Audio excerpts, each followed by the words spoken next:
जाति नहीं जाती और जाति जाने भी नहीं देते हैं जो राजनेता हैं, जानबूझकर इसी के इर्द गिर्द पूरी कहानी बुनी जाती है।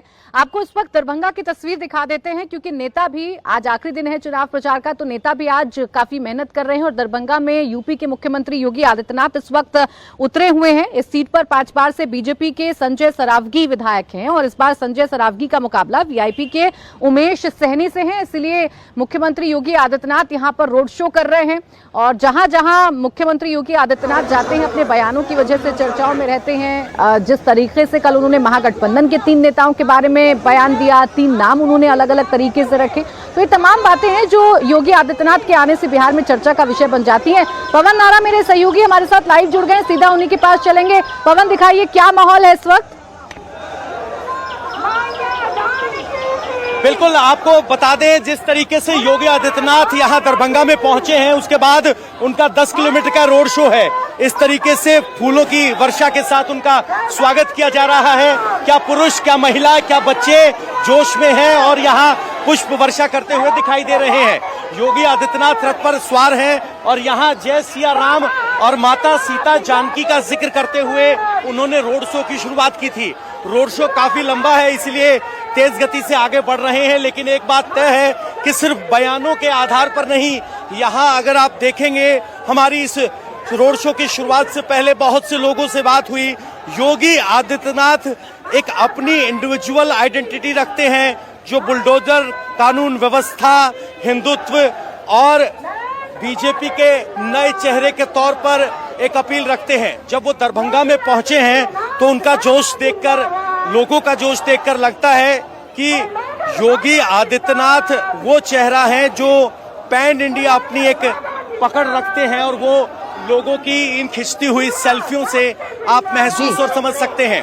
बहुत तेज गति से इस वक्त हमें चलना पड़ रहा है, तो बहुत सारी तस्वीरें आपको इस तरह से हिलती हुई दिख रही होंगी, लेकिन हकीकत ये है कि हर कोई ठीक है। देखिए, आप जिस तरीके से तस्वीरें दिखा रहे हैं पवन, देखकर अंदाजा लगाया जा सकता है कि योगी आदित्यनाथ के रोड शो में भारी भीड़ उमड़ी हुई है। जय श्री राम के नारे इस वक्त लगाए जा रहे हैं और योगी आदित्यनाथ अपने चिर परिचित अंदाज में लोगों से रूबरू होते हुए फिलहाल आगे बढ़ रहे हैं। लेकिन चूंकि दरभंगा का हमने जिक्र कर दिया है, तो ये सीट किसके फेवर में जा सकती है? दरभंगा रीजन की अगर बात करें तो दरभंगा ग्रामीण पर कमल नहीं खिल पाता है, या एनडीए के कैंडिडेट नहीं कई सालों से जीत पा रहे हैं।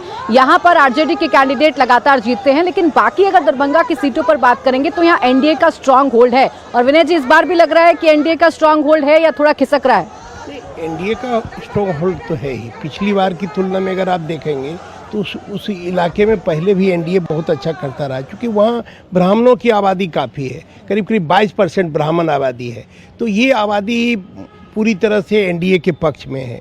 तो मुझे लगता है कि एनडीए इस बार भी बेहतर करेगा। और जो महिलाओं की हम लोग बात कर रहे थे, नीतीश कुमार की बात कर रहे थे, तो हम लोग जितना क्षेत्र में घूमे हैं उसके बाद यही आंकलन है कि नीतीश कुमार के प्रति कोई नाराज़गी नहीं है। ये बहुत बड़ी बात है। 20 साल से वो राज कर रहे हैं, कोई एंटी इनकम्बेंसी उनके खिलाफ नहीं, कोई नीतीश कुमार के खिलाफ नहीं बोलते हैं। और जो जाति की बात हम लोग करते हैं तो शरद यादव कहते हैं भारतीय राजनीति की सच्चाई है जाति। जाति के बिना आप कोई सर्वेक्षण कर नहीं सकते हैं, कोई चर्चा कर नहीं सकते और राजनीति कर नहीं सकते। लेकिन नीतीश कुमार इसको बदलने का भी काम उन्होंने किया है, क्योंकि उनकी जाति की संख्या बहुत कम है बिहार में, 2.87% के आसपास है उनकी जाति की संख्या। और इसके बाद उन्होंने अन्य जातियों को, अति पिछड़ों को जोड़ने का काम किया। इसके बाद उन्होंने महिला कॉन्स्टिट्यूएंसी तैयार करने का काम किया। आज केरल से भी ज़्यादा महिला पुलिस बिहार में है। देश में सबसे ज़्यादा महिला पुलिस बिहार में है। 33% महिलाओं के लिए वहाँ पुलिस बल में उन्होंने आरक्षण देने का काम किया। तो आप कह सकते हो उन्होंने एक अपना वोट बैंक तैयार किया और इसी वोट बैंक के उनकी जाति की संख्या कम होने के बावजूद भी आज भी नीतीश कुमार हैं कि नीतीश कुमार के इर्द गिर्द बिहार की राजनीति घूम रही है, चाहे ये गठबंधन हो या वो गठबंधन हो। लोग आज भी कहते हैं अगर नीतीश छिटकेंगे, अगर बीजेपी उनको सरकार मुख्यमंत्री नहीं बनाएगी तो तुरंत लालू जी के साथ चले जाएंगे और लालू जी भी 1 मिनट में एक्सेप्ट करेंगे। तो मुझे लगता है कि नीतीश कुमार के इर्द गिर्द, और हम तो कहते हैं, अक्सर कहते हैं कि लोग कहते हैं नीतीश कुमार बदलते हैं। मेरा मानना है नीतीश नहीं बदलते हैं, उनके अगल बगल बैठने वाले मुख्यमंत्री बदल जाते हैं। नीतीश तो अपनी कुर्सी पर, मुख्यमंत्री की कुर्सी पर बैठ